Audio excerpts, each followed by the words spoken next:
Assalamualaikum warahmatullahi wabarakatuh. Sholawat serta salam mari kita panjatkan kepada junjungan kita Nabi Agung Muhammad SAW.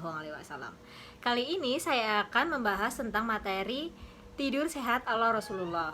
Sungguh kenikmatan luar biasa menjadi seorang muslim. Semua aktivitas bernilai pahala dan membawa keberkahan dalam kehidupan sehari-hari. Bahkan hal-hal yang dianggap sepele pun dapat memberikan pahala kita. Satu diantaranya yaitu perihal tidur. Dalam Islam, aktivitas tidur menandakan tanda-tanda kekuasaan Allah yang begitu agung. Allah menciptakan malam untuk beristirahat seperti tidur dan siang untuk jihad atau beraktivitas. Maka bagi seorang muslim, malam dan siang juga menjadi kesempatan istimewa untuk khusyuk beribadah kepadanya serta bekerja dengan penuh kesungguhan.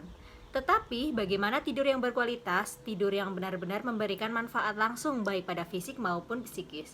Inilah yang banyak belum diperhatikan oleh kebanyakan umat muslim. Hakikat dan fungsi tidur. Tidur sangat membantu terciptanya keseimbangan dalam kehidupan individu. Dengan demikian, tidur tentu bukan perkara yang sepele. Justru ketika melihat fungsi dan peran tidur bagi kehidupan dan kesehatan manusia, sudah sewajarnya kita memperhatikan dengan seksama. Al-Quran sendiri menjelaskan bahwa tidur itu perlu dan penting utamanya untuk kesehatan. Oleh karena itu, tidur adalah perkara penting dalam keseharian kita. Kurang tidur yang terus-menerus kita alami menjadikan sistem imun kita mengalami penurunan atau pelemahan. Khusus pada orang dewasa, kurang tidur bisa menyebabkan lemah kinerja sistem kekebalan tubuh atau imun. Sementara itu, tidur yang cukup selain akan sangat membantu kita mengurangi rasa letih dan lesu, juga akan mengurangi perasaan jengkel, kesal. Sebaliknya, akan menstimulasi munculnya perasaan dan pikiran yang positif. Tidurnya kaum muslim. Kapan saat yang tepat kita harus tidur dan bagaimana cara kaum muslim tidur? Jika mengacu pada sistem kerja organ tubuh vital tubuh dan maka tidur yang baik adalah pada awal-awal malam sekitar jam 8 malam atau sesudah sholat isya.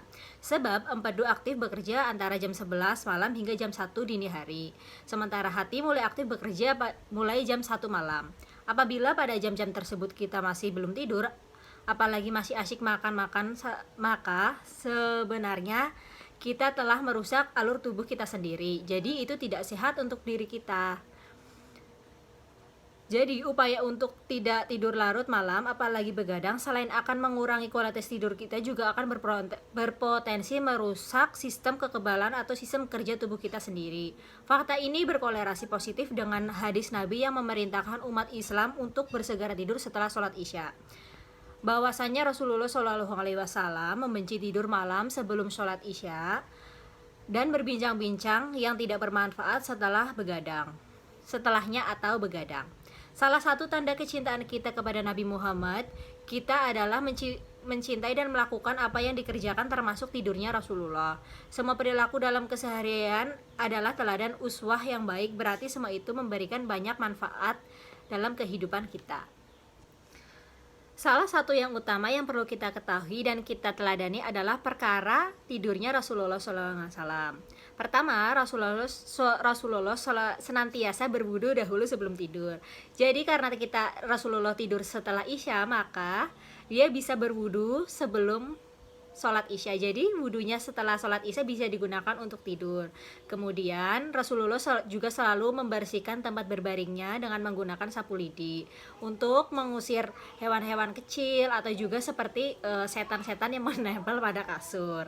Kemudian Rasulullah juga selalu membaca surat Al-Ikhlas, kemudian meniupkan ke tangan dan menempelkan ke seluruh tubuh. Tidak lupa juga mematikan lampu agar mengurangi sistem kerja otak, serta Rasulullah selalu tidur miring kanan dan menghadap kiblat. Hendaknya mendahulukan posisi tidur miring kanan karena akan mengurangi tekanan hati pada lambung. Jadi saatnya kita kembali memperhatikan tauladan kita dalam segala hal, khusus dalam hal tidur. Sebab tidur dalam Islam bukan sekedar mengejamkan mata dan lelap dalam kelelahan tanpa nilai tambahan atau keunggulan. Tidur dalam Islam adalah satu fase yang harus memberikan spirit baru untuk lebih produktif dalam berkarya dan mewujudkan kesejahteraan umat manusia. Dan pasti tidak ada yang dicontohkan Nabi kecuali terjamin dan terbukti unggul dan berpahala. Tidur seperti Nabi adalah tidur yang sehat dan berpahala. Oleh karena itu, marilah kita teladani cara beliau tidur. Semoga tidur kita adalah tidur yang bernilai pahala, membawa berkah dan dalam kehidupan sehari-hari. Hanya perlu diingat, meski tidur atau istirahat itu penting. Rasulullah dan ulama-ulama salah berbeda dengan kita.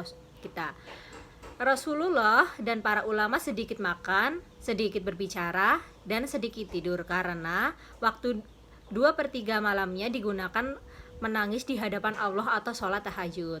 Sementara bedanya dengan kita adalah sedikit-sedikit makan, sedikit-sedikit menangis, sedikit-sedikit tidur. Wallahu a'lam. Semoga kita menjadi umat yang diberkati oleh Allah dan Nabi Muhammad. Terima kasih. Wassalamualaikum warahmatullahi wabarakatuh.